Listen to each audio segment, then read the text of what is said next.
So for the last week, there's been a creature in Louisiana, and while I didn't orchestrate this creature prowling the lands, I am in part responsible for its presence. It's been interacting with locals. It's been influencing the future youth of Louisiana, and more importantly, it's been eating your crawfish. I'd like to introduce the world to my dad. Hi. Hello, Dad. Hello, son. How are you? How you feeling? Very nervous right now. Yeah. How's the trip to the USA been this time around, Dad? It's been unique. This time around, I hired a car on the airport and drove here, and the experience of driving on Louisiana roads has been peculiar, shall I say. But it's been nice to be able to have that freedom to just say to the grandkids, "Okay, let's go."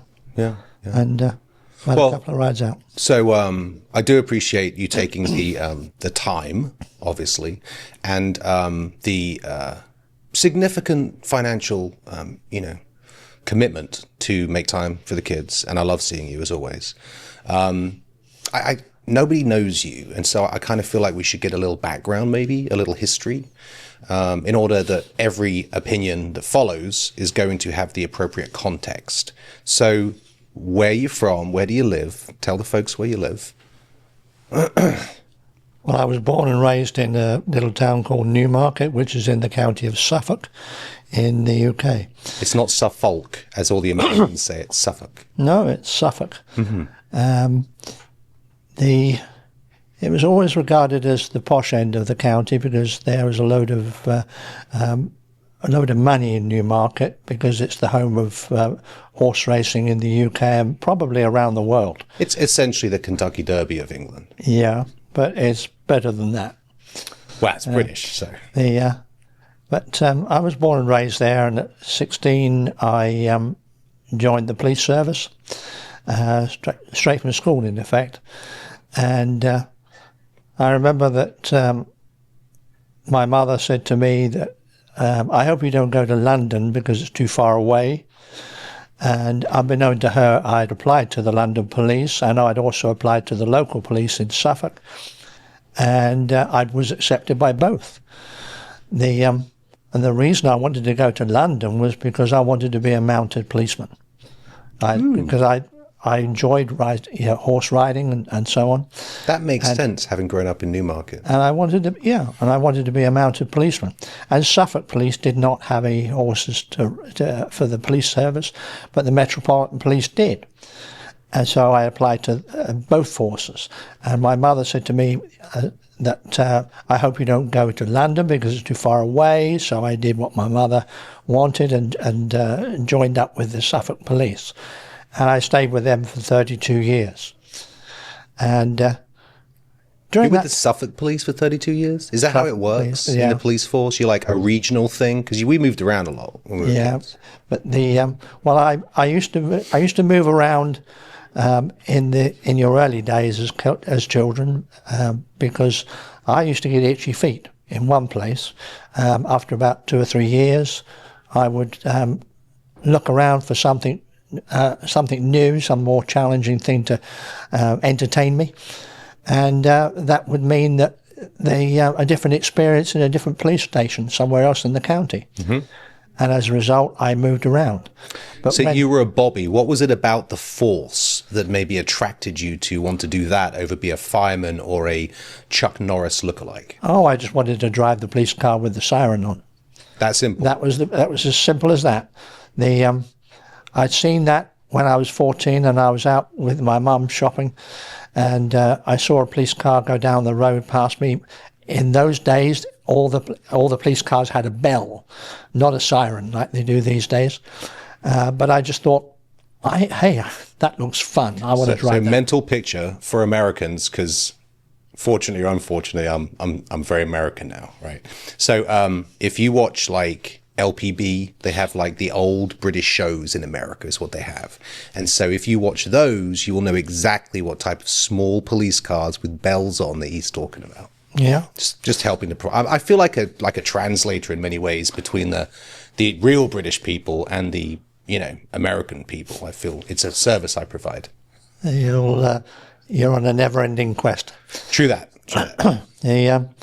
But that's what I wanted to. That's what got me into the police force. Now I always remember the sergeant who interviewed me when he said to me, when he asked that question, which all employees, I guess, asked their prospective staff members, why do you want to come?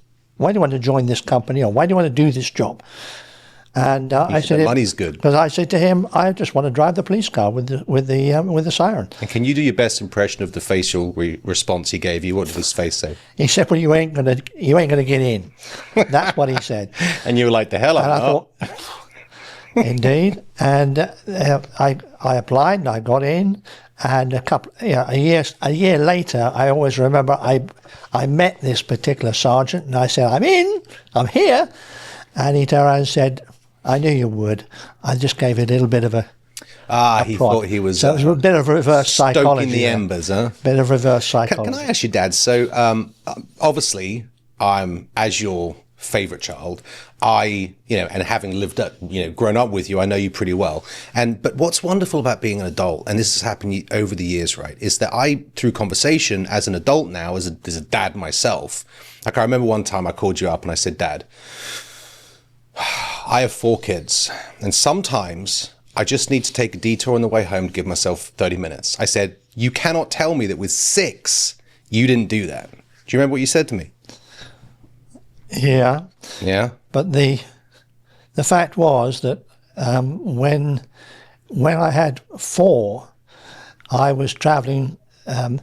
We'd ceased moving around because up to that particular point, excuse me, everybody was young, and we lived in places where the police station was just across the green. Are you trying to say that the drive home was your set time? I remember when you were working in Ipswich and stuff, and you would drive. Was that when you had the moped? Yeah. I loved that moped. As a kid, it was amazing. Well, that's what I used to use when I worked in the same town as I was living. But when we decided that we were going to stay in the one place from then on, when we settled in at a nice house in Bury St Edmunds. It was a nice house, and I used to travel then. Okay, so at the risk of avoiding the question, because I don't want to forget. So you mentioned that you had it in your head that you wanted to be a mounted police officer, that the horses, and that just clicked because I'd never heard that before. So where did your interest? I mean, were you just interested in horses, or like? Because I've never seen you on a horse. Well, when I was 16, 17, 18, I used to go with some pals of mine to a stables in Ipswich, and we used to ride horses. And again, it must have been something in the blood, because the first day we went to this riding stables, and the lady in charge kind of matched everybody up with a horse, and I was the last person that she came to, and the last horse was a huge, and I'm talking about a really big white stallion horse. And she said, "I'm sorry," she said, "that's the only one I've got left," kind of thing. It's take it or leave it. Take it or leave it. And I said, "Well, that's great." And I swung up on the, after doing... Did you get it over your skis on that one? And I swung up on the back of this horse, and off we went on a ride. And we did cantering, we did galloping. Were you taking it for a ride, or did it take you for a ride? No, I rode that horse. And we got back to the stables, and the girl said to me, "Are you sure you've never ridden on a horse before?" I said, "No, I've never. This is my first time." And she said, "You rode that horse like you've been riding for ages." Just like Chuck Norris would have. Yeah. Exactly like Chuck Norris, yeah. Would it surprise you if I told you that light isn't usually red, and that I made it red specifically for you? Okay. It's a vibe thing. All Carry right. on your thoughts. What were you talking about? But Horses, and you rode it like a champ. yeah, and I bought myself a proper pair of riding trousers. Yes. A nice sort of nice tweed jacket to wear, and also had a riding cap, a proper jockey's riding cap. Tweed jacket. And I went, but what put the stop on it all was the day my horse went one way and I went the other, and I ended up face down in a puddle, soaked all up the front of me, and a little bit of blood in my head, and I discovered that I had the horses. Bless you. The horses swerved to avoid this puddle, and I hadn't. Yes. And I ended up, I'd hit a rock in the middle of this pond. Do you think that had any long-term effects on your performance in any way? Well, it stopped me from riding again because I thought, but if I'd have not been wearing a hat, I'd have had a fractured skull. Well, I'm glad you didn't. I'm going to be jumping around a lot because I don't actually have a plan for this episode. I just figured it'd be kind of cool to get my dad in the studio. By the way, what do you think of the digs? What do you think? Yeah, I still feel pressure. You should. You really should. So speaking about hitting your head, so growing up, so you are Stephen John Poulton, right? Yeah. By the way, which makes you Mr. S. Poulton, and Stuart Poulton makes me Mr. S. Poulton too. Oh. And that's been very helpful over the years. So thank you for that. But what my point is that Stephen John, I don't know if I should tell people this, but with the kids, I have like 4 different, characters or personalities. There's like Hugsy Bugsy, which is a character a persona that I become at bedtime sometimes. Hugsy Bugsy doesn't care about anything except hugs. And you can imagine the fun that ensues, right? If you don't give him a hug, he gets like crazy. So growing up, you had some personalities too. And so you were sometimes Steve and sometimes John. My question for you, does that still manifest today? And which are we meeting with today? Yes, it still manifests itself. I still find myself. John shouts in my ear, kind of thing. And is it like a good angel, bad angel, and which one's? Yeah. So that's a kind of good answer, really. Yeah. But the main thing about it was that I just decided that once you got to a certain age where you may be starting to receive post, I started at that time then to change my signature and start to sign myself as S.J. Poulton. Ah, yes, I remember you doing that. I just kept it to Mr. S when I needed to, you know what I'm saying? But the story I always say is when Stephen was born. That created a complication, didn't it? Yeah. You see, but I said I always sort of relented and agreed with whatever name your mother wanted to have. Mm-hmm.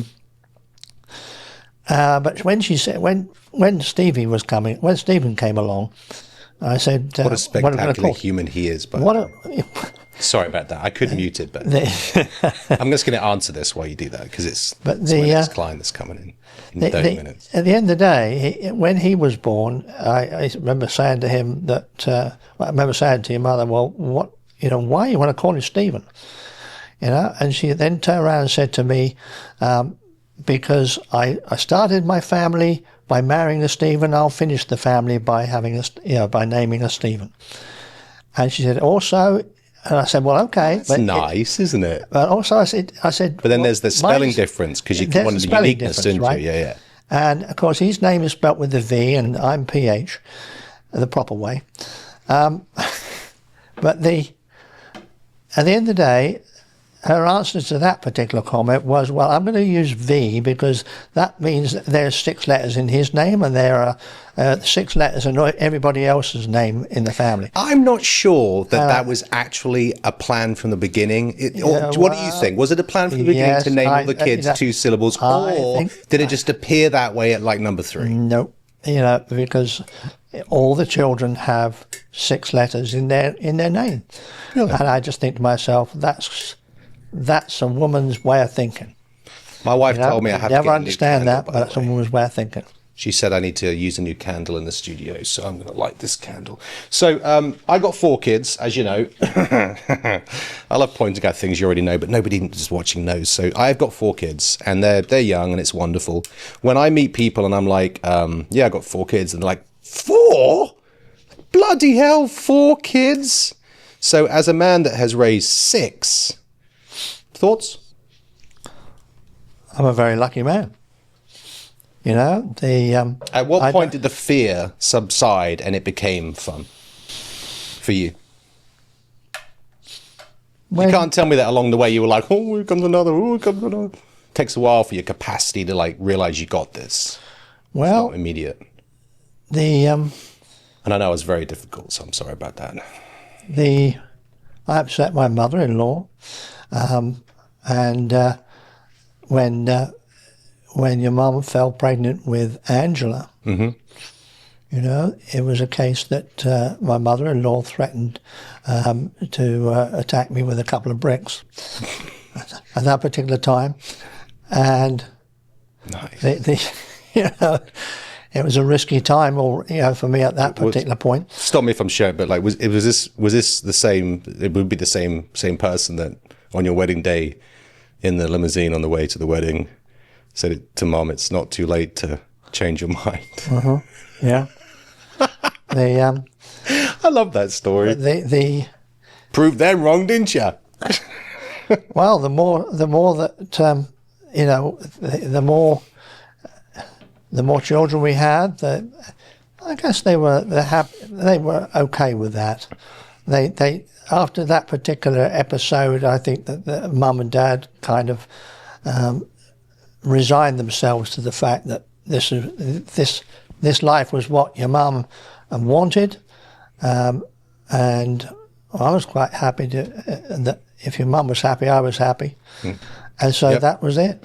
But it was a heck of a worry all the time because with every mum who has a child, a little bit of goodness goes from the mum to the baby. That makes it sound like Mum was an awful human by the end of it. No. I just didn't have a nice essence. Yeah, but I just think that by the time we had 6, I just think, whoa, this lady's got a lot of goodness in her, and that sort of added to my overall feelings that I was a very lucky man. Okay, so I think we've got enough context. So Bobby, police officer, career police officer. You're retired now, obviously, right? Yeah. So I think we can get on to like the perspective questions because I think it would be interesting because you're very British. A lot of people, they meet me out here. We're in Baton Rouge, Louisiana, in the South, and they're like, "Where are you from?" Because I'm different. And then I say England, and they're like, and they're like, I thought Australian because the accent's like drifting south east. Well, I think I sound like Julian, my brother-in-law, like South African-ish. I don't, because I definitely don't sound British anymore. You sound very British, is my point. Well, one of the things that I've noticed about the American is that they're not obsessed, but they always ask the question, "Where are you from?" They do. Whether you're an American, or whether you're from another country, they will ask Americans where are you from. What do you think that's about, like psychologically? I don't know, because in the beginning I thought it might be because they are interested in wherever everywhere else in the world, but not really, because in America there is everything. It's such a big country that Got every climate, every landscape, exactly, every dialect, every type.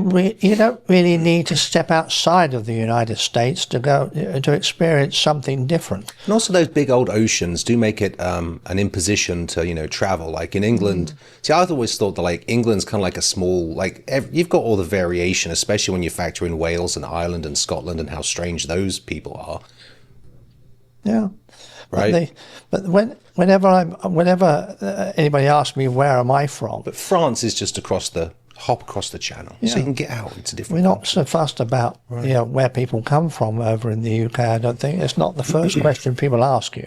Where are you from? If for a Londoner to say to me, for example, where are you from? I would say from Suffolk. Well, that wouldn't mean Tums. Okay, so all right, let's take police officer. You were a police officer for your whole career. Thoughts on guns in America?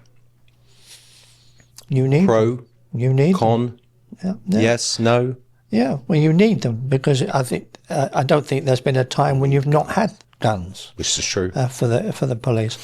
The British police come from an era where there were guns, but they did not carry the gun. All right, full disclosure, Dad. So many years ago, when it was clear that I was settled here and was not going to be coming back, and I made the switch and became American, I then thought it was funny that for every trip that like you came over or Graham or my brothers and sisters came over, it was like a 3-part gauntlet that I ran you through and went through like 3 generations of these. It including like oddities about Southern culture. Like one of the things we did with Rachel was I took her through a drive-through daiquiri, because the idea that you can, as a British person, that you can get an alcoholic drink through a drive-through window is just bonkers. And she found it hilarious. It was great.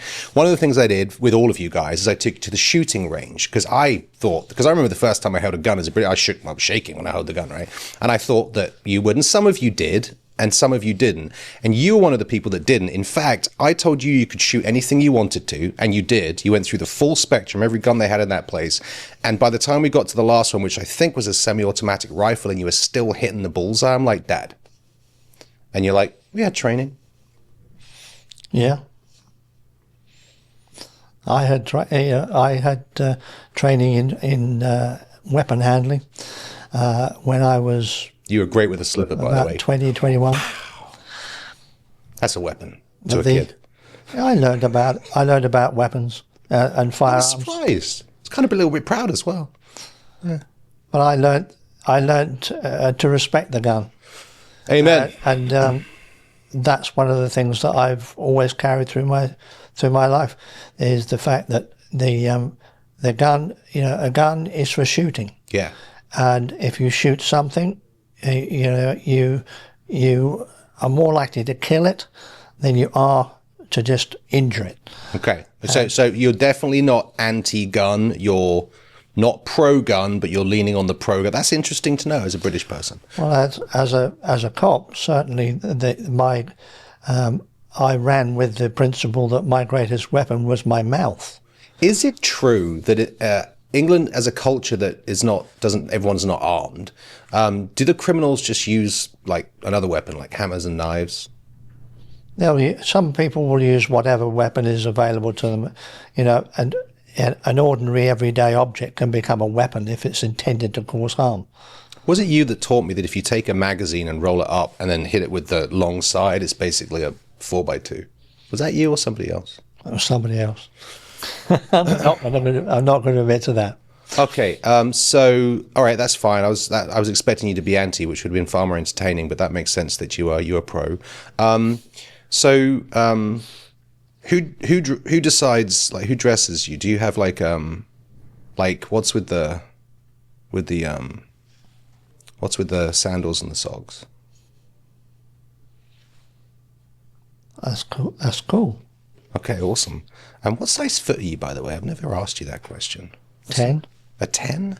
I'm a 9.5. I didn't realize our feet were about the same size. That's very interesting. Who is your favorite child? Be honest. Out of all 6 of us, who's your favorite? Dad?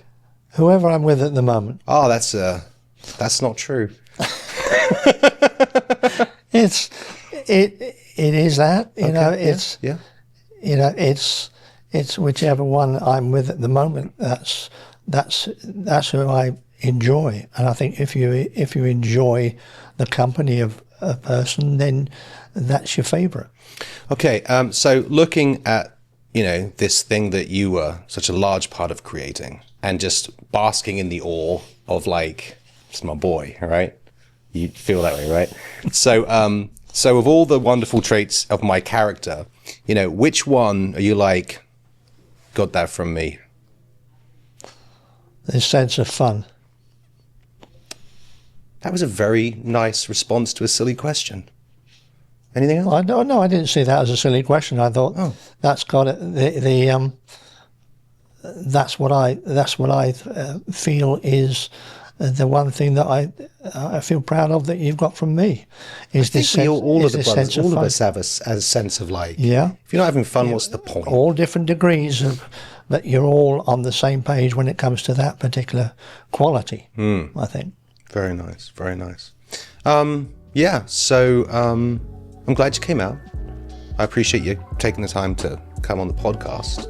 I don't want to keep you too long because I've got a client coming in 5 minutes. So we'll leave it there, and how about we pick this up next time you come to the States? Yeah? Okay.